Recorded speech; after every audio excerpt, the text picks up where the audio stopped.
It's a strange sight, seeing a dog entering a courthouse, but it's a sight you may see more and more often.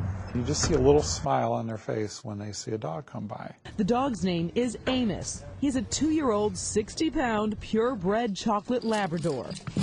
His job is to help children who are victims of sexual assault testify against their attackers. We need to take care of that anxiety, and that's what Amos is all about. The dog's simple presence, either right before the child testifies or sitting in the witness stand with the child, can bring a sense of calm to an otherwise frightened little boy or girl. When I visited out in Seattle, I saw children who would not disclose their abuse to a forensic interviewer.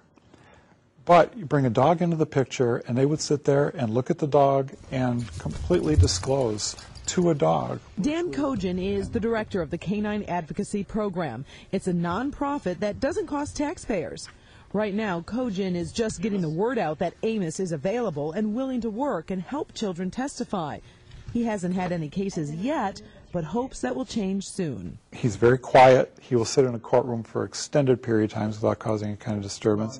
He loves children, and he was, in fact, the perfect dog for this type of program. With the dog present, things improve. The experience for them is better. Judge Brian McKenzie says whether a dog is in the witness stand or not will not affect his judgment on a case. He says it's the right thing to offer to a frightened child who's sitting just feet away from their accused attacker. If something's actually happened to them, they may be very traumatized. And they're about to go tell about that trauma. Think about it. How hard is it for an adult to talk about a traumatic circumstance, let alone a child? The dog helps them with that process. Until Amos does get a case, you still may see him training in local courtrooms. So if you ever hear the courts are going to the dogs, well, that just might be a good thing.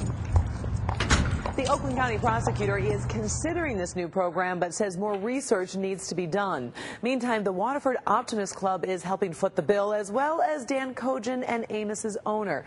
Amos, by the way, is becoming quite popular around town. His handlers are working on his Facebook page, which should be up and running pretty soon. Karen Drew, Local 4.